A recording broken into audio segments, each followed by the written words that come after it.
What is going on, Banter fam? Welcome into the Monday edition of In the Game. I am your host, Hustle, and as always, we are here to discuss the entire market around crypto gaming, some active projects, as well as some news across the space. And then we're going to take some time today to discuss a pretty hot topic. There was a video that Bryson posted on YouTube the other day, actually yesterday, that caused a bit of a ruckus on Twitter. And I want to kind of cover the main key points from it, things I agree with, and maybe some progression points that we should move towards in the future to make play to earn an NFT gaming sustainable, because we've seen player-driven marketplaces in games like RuneScape, where people are selling their accounts, they're accumulating items, and they're selling their accounts on a market that's orchestrated completely by the players. For example, CSGO skins have been a thing for years. And at some point, some websites got taken down because they were selling these assets. And those weren't NFTs at the time, right? They had to go out of their way to do that. So we're going to talk about sustainability in the play to earn space today, as well as some big news across the space, such as Yuga Labs acquiring CryptoPunks and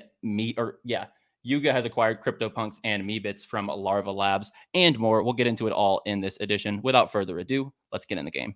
T-minus 15 seconds. Guidance is internal. 12, 11, 10, 9. Ignition sequence start. 6, 5, 4, 3, 2, 1. If you ain't here to hustle, why is you here? But if you here to hustle, the moon is near. It's crypto Banter, not financial advice.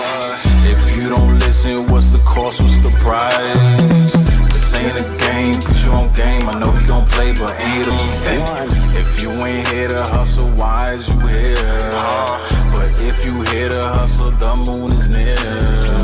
It's crypto Banter, not financial advice. If you don't listen, what's the cost, what's the price?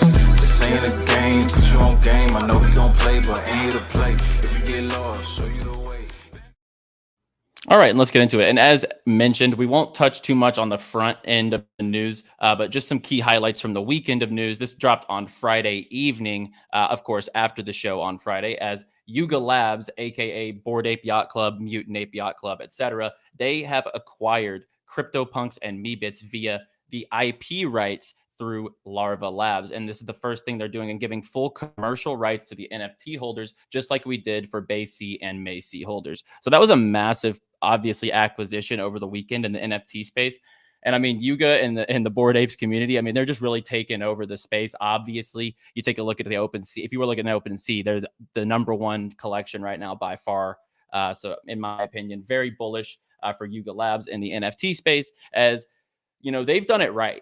And obviously, recently, the people behind the project were docs, but Bored Ape Yacht Club, Mutant Ape, they've gone very well across. They were in a cash grab. It was under a 0.1 ETH mint. Obviously, legendarily, they were a very cheap mint. And now they're like, excessive amount of Ethereum, to say the least. So very big NFT news over the weekend. And then we also see that NFT companies will be targeted in a new planned ETF by exchange traded concepts. So obviously NFTs continue to pick up steam in the mainstream. And I do think NFTs will be utilized basically in your day-to-day life eventually, like I've mentioned over time, with real estate, property ownership rights being verifiable through the blockchain, and so many more utilizations.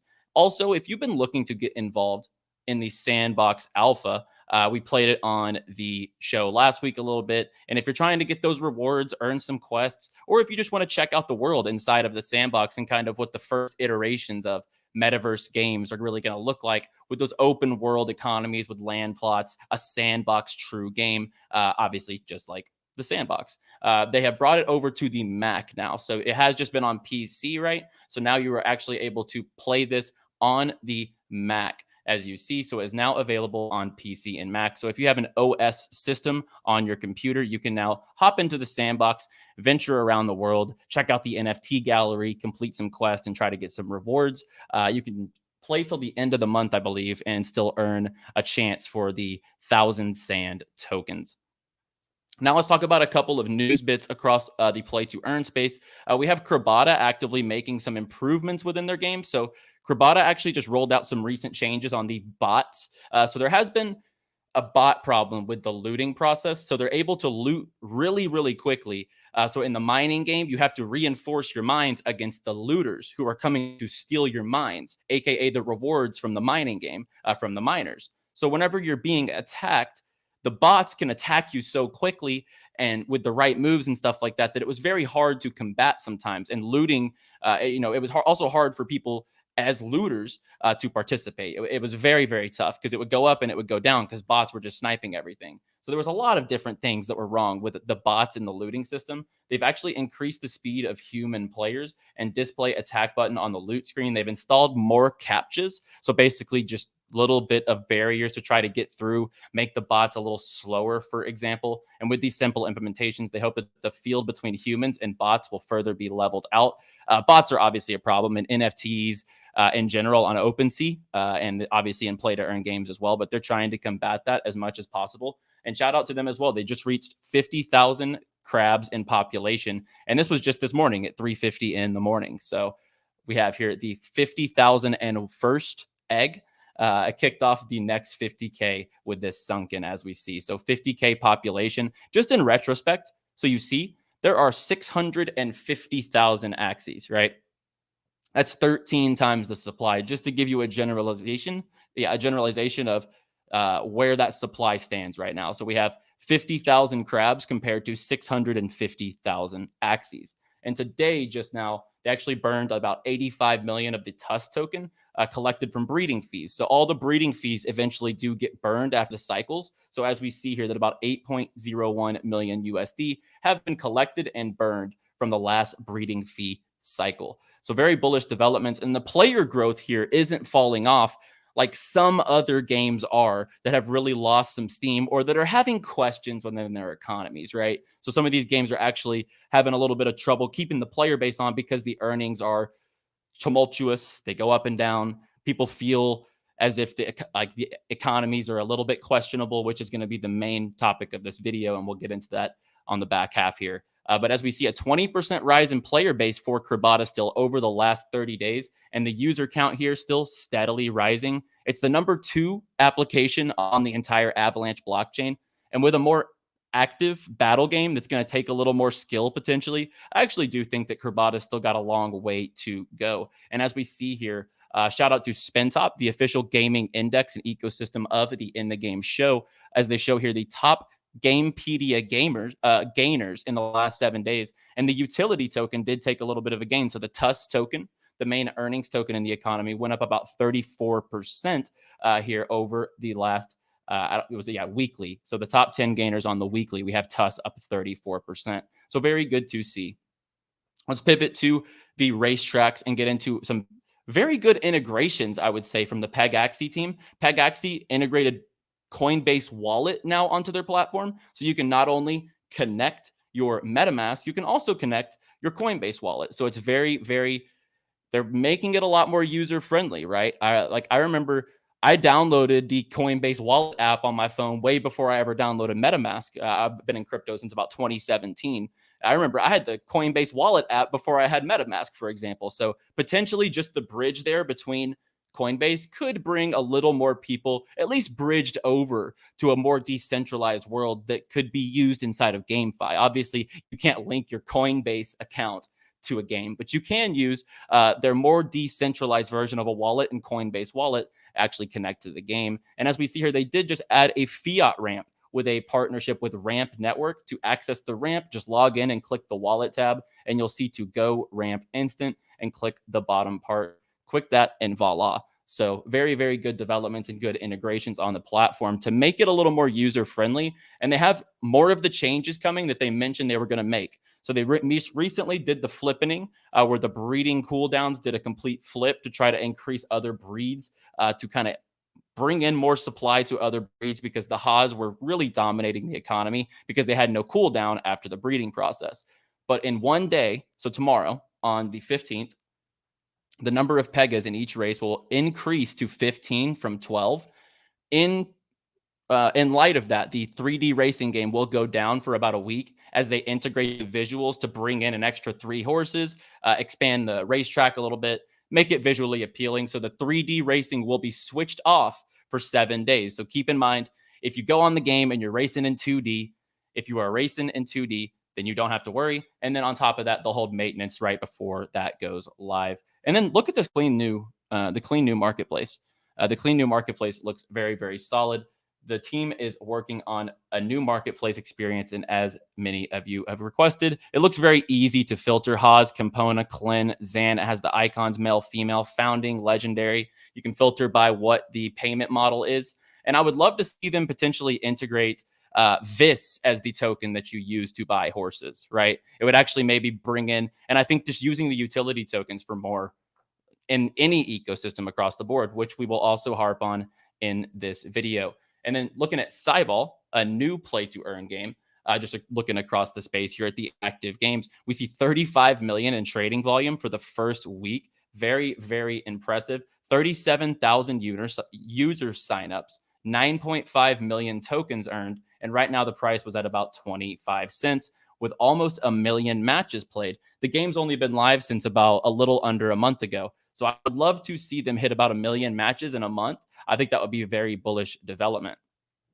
And then I believe on the 26th of March, we're going to see an upcoming game, basically the Clash of Clans of the blockchain, so to speak. They just had a very successful land sale. I believe legendary land plots are like a 4 Ethereum floor right now. So very, very successful land sale for Heroes of Mavia, basically building the Clash of Clans of the blockchain. And they're trying to build a model that's more sustainable than the current economics that haven't really stood the test of time, right? A lot of these games economies do just end up going to the dumps at some point because the sell pressure and the extraction in the economy. But Mavia is going to try to have an active model to try to solve that. Their land NFT staking for anyone who got in on the Mavia land, that will go live on the 26th, I believe it was. Yes, land staking will be released to the public on Saturday, March 26th. You'll be able to earn rewards such as assets and NFTs. You'll actually be able to build onto your land plots. And I think that's going to be really rewarding because you might actually be able to, resell those down the line or whatever they could be utilized for in the game. So you just hold the land, stake them, and you'll be able to earn rewards via their soft staking. And then we haven't touched on DeFi Kingdoms since the Crystal Veil update. And just and this kind of goes with what, if you're watching the DeFi show with Miles, he talks about the yields and stuff like that all the time. So DeFi Kingdoms is more of the gamified version of the DeFi where you can bring your LPs here and start farming your liquidity. So when you're looking at this project, where would have been the most profitable? So garden and farming on DeFi Kingdoms versus hodling L1 versus or since November 1st. So the performance in order, you would have made the most if you just hodled Luna. And obviously they've been preaching that on the channel. Rand, Miles, Sheldon, everyone on the channel loves Luna. I love Luna as well. Very, very solid project, as we all know. The gardens, Luna plus 50% others and Jewel. So any combination of like Luna and Jewel would have been a very, very solid LP. Garden with AVAX, Phantom, 1, or Jewel would have ranked 3 on the profitability chart. And then if you were hodling, it would have been 4 on AVAX, Phantom, and 1. And then staking Jewel would have been the 5th most profitable in the gardening or farming. So you'd have made the most money if you were just putting all your chips into Luna. But if you were participating here, you would have made the most money in the Luna farms, Avalanche farms, Phantom farms, or 1 farms, Harmony, which is the blockchain it's actually on. As you see here, it's yielding about 250% returns. And they do have hero gameplay, PvP, and the bridge over to Avalanche, the Crystal Veil, coming very, very soon. Now let's get into the main topic of this video, guys, and that is play to earn and the state of play to earn. And honestly, shout out to Bryson for putting this out. So Bryson is another creator in the crypto gaming space, and it's really hard, sometimes to put out a controversial topic and accept the backlash that might come with it. And he did a really good job, I think, of summing up what he means by this. It was a little clickbaity title, play to earn dead, but sorry it had to come to this. Do not buy another NFT gaming asset until you watch this. And he basically just kind of emphasized the way that at this point in time, you're looking across the space. It's a lot of extraction mindset. People waved into the guilds, really came into Axie. And if you got in early, obviously you made a ton of money, right? And now the people who have held onto their assets or bought in up here have just been absolutely diminished in these economies. Fate and Arena, once again, a super quality game, but the tokenomics completely wrecked this token and their project. They've lost a ton of players because right now everything is extraction based, right? Scholars don't sign up. Here's the problem. Scholars right now are signing up for the games not to buy more assets themselves. They want to make money. The scholars want to make money when they're getting assets rented to them. So they're not reinvesting back into the game. So when guilds come in and they really buy all these assets and a lot of players influx, they get their yields. Or if you're an early adopter, not even if you're just a guild, right? Being early really pays in this game. And then there's the rise, there's the eventual sell-off. And the players leave the economy because the guilds will pivot them to a new game that yields more returns. So a lot of projects really have this problem where the earning token started at 70 cents and now the Phaeton coin is sitting at 1 cent. We have this, it's taken swings up to 25 cents. It's now sitting at 1 cent. The Wonder Hero token has had nothing but sell pressure. You have the Heroes and Empire chart, another play to earn game, nothing but sell pressure. So when you create these economies that really you're only attracting players because you can earn money. That's the only reason people, I'm going to be honest, this is an open floor.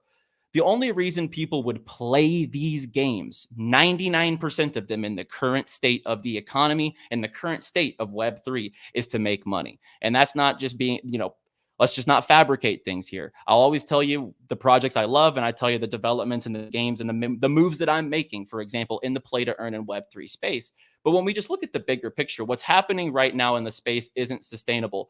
As many call it, the Genesis character, breed, sell the breed, exit liquidity, move to the next game. That's really the cycle right now. There's really a cycle that's happening with all these games. And I love Pegaxy, and I have never, I've made my money back via the returns because I got in super early. And we've been in Pegaxy. If you've been watching, the Crypto Banter channel, we got in Pegaxy right in this time period. Right, I bought my first Pega at 7 cents on Vis. It swung down to 2-3 cents, and then the hype cycle really came in. So I've made my money back in this economy.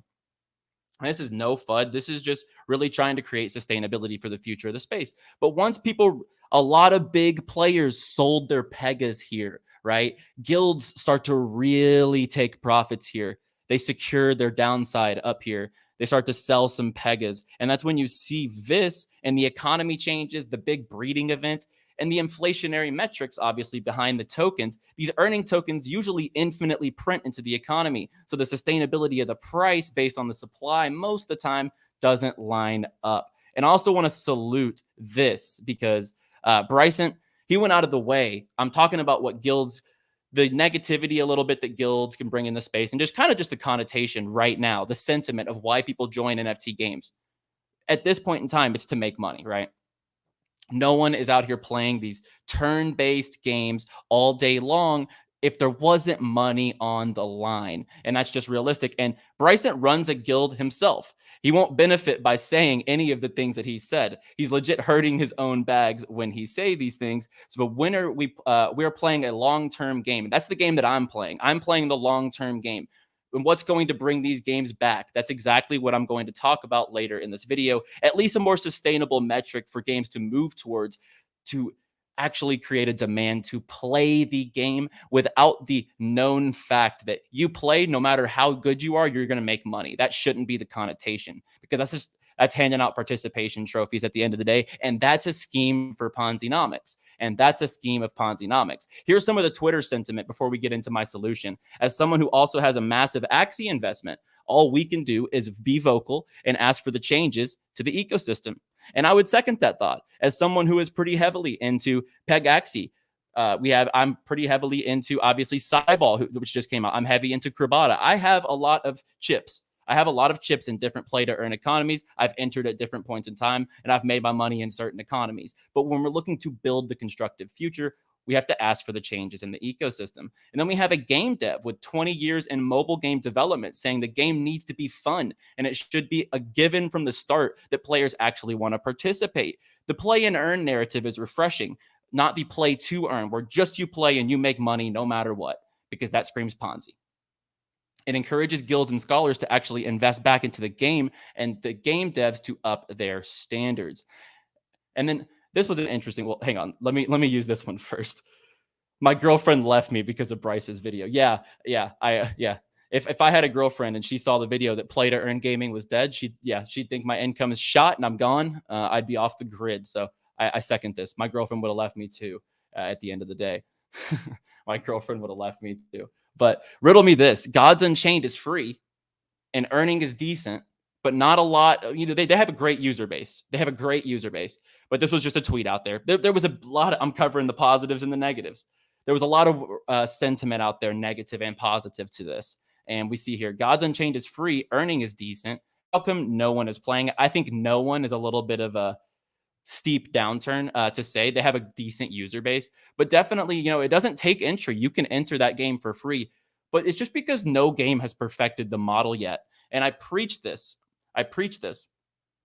The most sustainable model for play to earn will be when we actually get back to incentivizing grinders to level up things, earn them, and then actually be able to sell them later on. We shouldn't make this about tokens.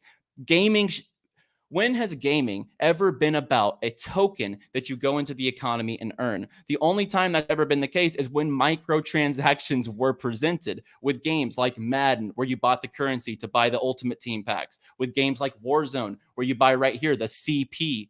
You know, these tokens only came in when microtransactions came in. And I think there's a level playing field here, and we'll talk about this. So you see here, the guns are level 1. So you have to level up your guns. You need to earn the scope here on the top of your gun. Let's say you level this gun up to a max level. You can then go and sell it because you got it to a max level. Because you got it to the max level. Nothing else. Every level, you earn a new attachment. You earn a barrel. You earn a silencer. You earn a magazine. You earn a stock, etc. You earn a new pistol. You earn a new grenade, etc. You're working towards a progression, aka the way that games have been driven, the dopamine levels that this gives you at the end of a game, a win or a level up. This is what has driven gaming forever, right?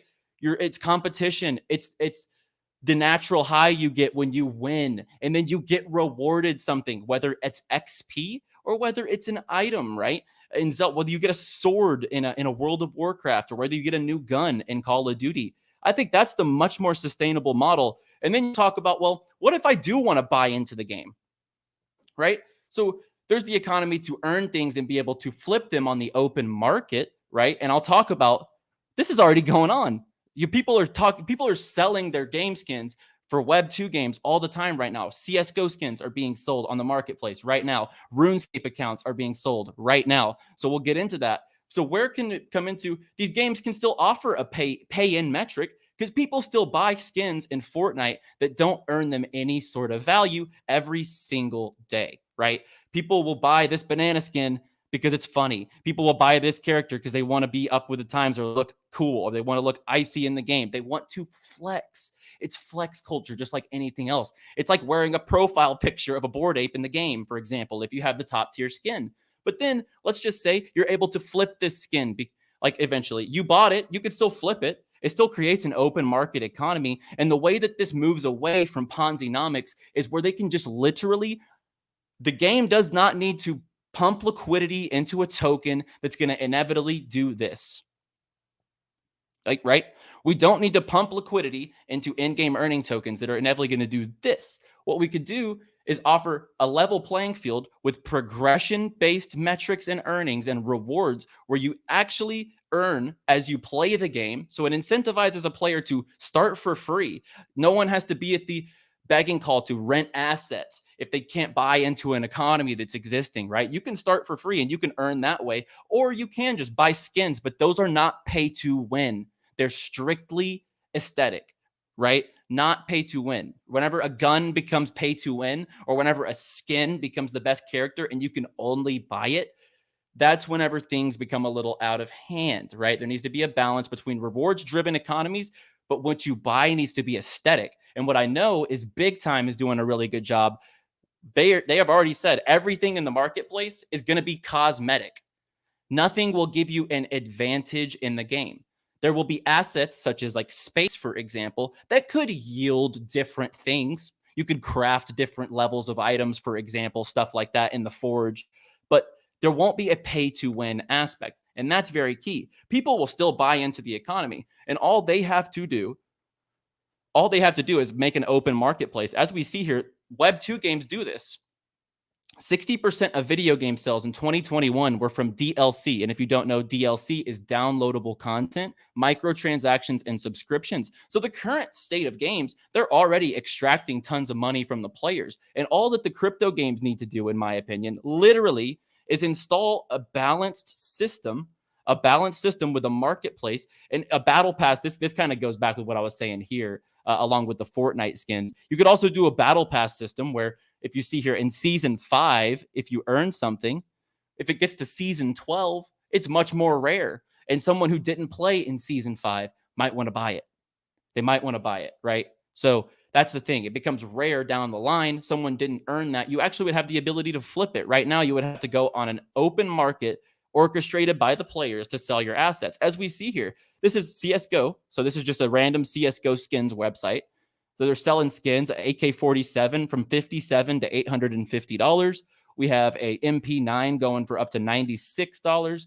We have this one going up for up to $21, for example. So people are actively selling their assets every single day on these open market websites. We see here RuneScape. People are selling their RuneScape accounts with different assets, max melee, different amounts of XP, for example, different levels, 571 total levels, holiday items, right? This one's going for $900. This is a RuneScape account. This is what RuneScape accounts. People grind years and years and years in the World of Warcraft world, and they never have actual value inside of their assets. They don't actually get to flip it. And I talk about this all the time. I've gone through this in my life. I've talked about it on the show. I spent a lot of time in esports, and I spent a lot of time. I played Call of Duty most actively, very competitively for a stage in my life. And there's a fine line. At some point, you have to give the extent that you play up a little bit. There will never be a point in time. There will never be a point in time where you can just play a game forever, in my opinion, right? There's stages of your life. If you're a kid, you grow up, you go to high school, you get a little more busy, school consumes you, social life, college, things happen, you go to work, you got a 9 to 5, whatever the case is, you got to own a business. You're busy. You don't have time to game all day. And at the end of the day, you're scrolling through your assets and you're like, man, let me find it. Like, you're like looking at your guns and all the stuff that you've earned and the camos, the stuff that you grinded for and all the time that you put into the game. And you're like, man, I got to walk away and I can't play this every day, or I can't do this at the level that I'm doing this anymore. And I have to step back. And then you think in your head, what was it all for? I've never flipped a Web 2 account, right? I've never gone out of my way to find an open market to sell my Call of Duty stuff. That's never crossed my mind. But if you integrate it to the players, they'll actually understand NFT gaming much more, right? People think it's a cash grab when it's really not. And then on the project side, so people are thinking, how does this benefit the project? The project puts up the marketplace. All they have to do is take a cut percentage. This video is wasting our time. Stop talking about garbage games. I'm not even talking about a specific game. You're not even listening to this show. Sorry, I never do that, but that is just an ignorant comment. Let's proceed.